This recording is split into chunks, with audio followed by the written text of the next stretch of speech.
7 सितंबर 2023 को शायद इजराइल इस दिन एक इतना बड़ा सरप्राइज अटैक देखने वाला था जो शायद उसने पिछले 50 सालों में नहीं देखा होगा। सुबह के 6:30 बजे गाजा स्ट्रिप से इजराइल के ऊपर लगभग कुछ ही मिनटों के अंदर 5000 मिसाइलें दागी जाती हैं और इन मिसाइलों को दागने वाला होता है हमास और इस ऑपरेशन का नाम देता है वो स्टॉर्म अल-अक्सा। लेकिन ये मामला सिर्फ यहीं तक नहीं था। हमास के जो मिलिटेंट होते हैं वो इजराइल में घुसना शुरू कर देते हैं, लैंड के थ्रू, एयर के थ्रू और सी के थ्रू, और उसके जो गाजा स्ट्रिप के आसपास के जो टाउन होते हैं वहां पर ये लोग अटैक करते हैं। अब इसकी इन्होंने देखो वीडियो भी बना रखी है जिसे इंटरनेट पे डालते हैं और ये मिलिट्री पोस्ट होती है इजराइल की, उस पर जाके अटैक करते हैं। सिविलियंस के ऊपर ये लोग अटैक करते हैं और जो बहुत सारे सिविलियंस होते हैं उन्हें ये बंधक बना के दोबारा से गाजा स्ट्रिप में ये लोग भेजते हैं। इस अटैक का मैग्नीट्यूड इतना ज्यादा बड़ा होता है कि पहले कभी भी 2 दिनों के अंदर इतने ज्यादा लोग नहीं मरे। तो अब इन 2 दिन हुए, 2 दिनों के भीतर इजराइल में 700 से ज्यादा लोगों की डेथ हो चुकी है और 2000 से ज्यादा लोग इंजर्ड हो चुके हैं। अब ये होने के बाद इजराइल की जो गवर्नमेंट होती है स्टेट ऑफ वॉर डिक्लेयर कर देती है और उसके बाद इजराइल ने अपने देश के अंदर आर्टिकल 40 होता है उसे इन्वोक कर दिया, जो एक तरीके से उनकी जो डिफेंस फोर्सेस है उन्हें ये पावर देता है कि वो सिचुएशन के हिसाब से उनकी मर्जी जैसी भी हो, जैसा उन्हें सही लगे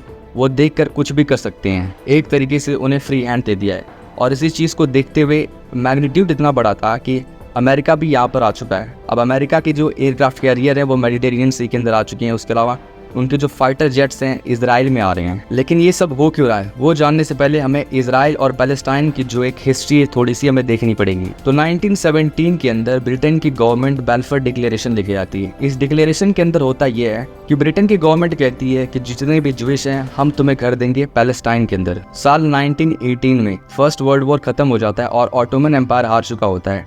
अब जो पैलेस्टाइन होता है वो ब्रिटेन के पास होता है। 1922 से लेके 35 के बीच में जितने भी ज्यूस होते हैं अराउंड द वर्ल्ड वो पैलेस्टाइन में आते हैं। उनकी संख्या लगभग 1,35,000 होती है। पैलेस्टाइन एक मुस्लिम मेजॉरिटी देश है। अब यहाँ पे जब ज्यूइश आते हैं तो उनकी पॉपुलेशन धीरे धीरे बढ़ना स्टार्ट हो जाती है और एक टाइम पे देखो जो पैलेस्टाइन का एरिया इतना बड़ा हुआ करता था वो धीरे धीरे उसका साइज कितना ज्यादा छोटा होता गया। अब इसी को देखते हुए 1987 के अंदर हमास का जन्म होता है। हमास यहाँ तक कि इजराइल जैसा कोई स्टेट एग्जिस्ट करता है उसे एक्सेप्ट भी नहीं करता है और हमास कहता है कि हम इजराइल को 1 इंच जमीन नहीं देंगे और वो उसे रिकॉग्नाइज भी नहीं करता है। और इसी के चलते हमास इजराइल के ऊपर कभी वहाँ के जो सोल्जर होते हैं उन पर अटैक कर देता है या उन्हें बंधक बना लेता है। ये सारी चीजें वो करता रहता है या मिसाइल से फायर कर देना। साल 2005 के अंदर इजराइल गाजा स्ट्रिप से पुल आउट कर लेता है और फिर वहां पर इलेक्शन होते हैं। तो इस पैलेस्टाइन लेजिस्लेटिव असेंबली की इलेक्शन में हमास जीत जाता है और 2007 से लेकर अभी तक वो वहीं पर पावर में है और इजराइल पर छोटे मोटे अटैक हो गए या मिसाइल हो गई, ये दागना उनका काम है और यही ये काम करते हैं वहां पर। लेकिन इस बार का जो अटैक है हमास ने बहुत ज्यादा बड़ा करा है। अब उसका जो रीजन ये है, जैसा कि